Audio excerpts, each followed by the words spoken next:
नमस्कार दोस्तों, आज हम इस वीडियो के माध्यम से आपको गौतम बुद्ध के जीवन से संबंधित बौद्ध धर्म के प्रतीक चिन्हों के बारे में बताने वाले हैं। साथ ही इसको हम एक्सप्लेन करके आपको अच्छी ढंग से सारा चीज़ बताएंगे। तो इस वीडियो को अंत तक ज़रूर देखिए और समझिए, ताकि इस तरह का कोई भी क्वेश्चन यदि आपके एग्ज़ाम में पूछा जाए तो जैसा कि यहाँ पे हम आपको बताने वाले हैं गौतम बुद्ध के जीवन से संबंधित बौद्ध धर्म के प्रतीक, जो एक ट्रिक के माध्यम से हमने बनाया है। इसे यदि आप याद कर लेते हैं तो आपके लिए बहुत ही आसानी हो जाएगी।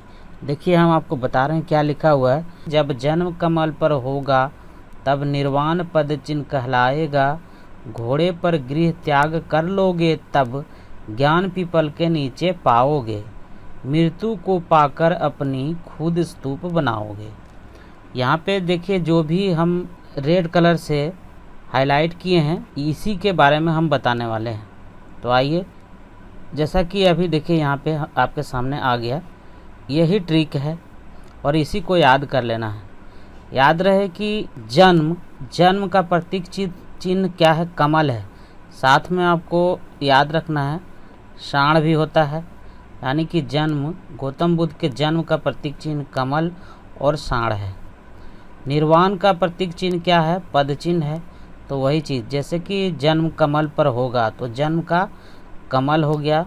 निर्वाण पद चिन्ह, तब निर्वाण पद चिन्ह कहलाएगा। गृह त्याग घोड़ा, देखिए गृह त्याग का प्रतीक चिन्ह है क्या है? घोड़ा है।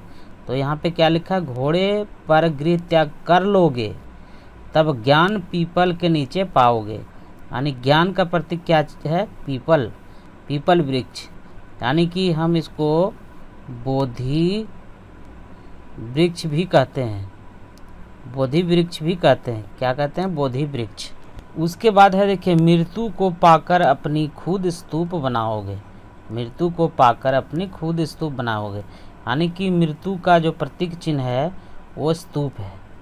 तो आइए थोड़ा सा इसको एक्सप्लेन कर लेते हैं, आपको आसानी हो जाएगी। इससे संबंधित और भी कुछ प्रश्न आपको आसान हो जाएगा। जैसे जन्म क्या? गौतम बुद्ध का जन्म कब हुआ था?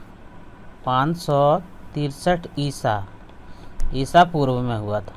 ठीक है, अब कहाँ हुआ था ये भी थोड़ा जान लीजिए। ये हुआ था कपिल वस्तु के लुम्बिनी गांव में हुआ था। 563 ईस्वी पूर्व में कपिल वस्तु के लुम्बिनी ग्राम में इनका जन्म हुआ था। ठीक है, अब आता है गृह त्याग। देखिए, गृह त्याग क्या है? एक तरह से इसे महाभिनिष्क्रमण भी कहा जाता है। गृह त्याग को महाभिनिष्क्रमण कहा जाता है। ये बहुत ही इम्पोर्टेंट प्रश्न है, इसको भी याद कर लीजिएगा। आपको ध्यान रहे कि 29 वर्ष के उम्र में, कितने वर्ष के? 29 वर्ष की उम्र में गौतम बुद्ध ने अपना गृह त्याग कर दिया था। ठीक है, जिसे हम महाभिनिष्क्रमण के रूप में भी जानते हैं। और गृह त्याग का प्रतीक चिन्ह क्या है? घोड़ा है।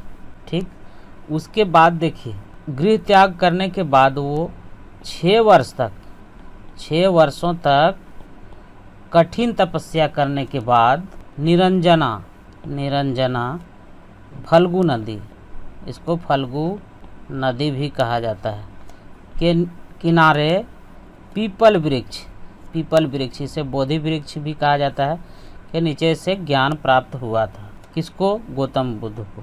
ठीक है, अब आ जाइए मृत्यु का प्रतीक चिन्ह क्या है? स्तूप है। तो गौतम बुद्ध का मृत्यु कब हुआ था? 80 वर्ष की अवस्था में। कितने वर्ष के? 80 वर्ष की अवस्था में। 483 ईसा पूर्व में, 483 ईसा पूर्व में। कहाँ पे हुआ था? कुशीनगर देवरिया, यूपी, उत्तर प्रदेश में। ठीक है, और इसके मृत्यु को क्या कहा जाता है? जिस तरह से गृह त्याग को महाभिनिष्क्रमण कहा जाता है,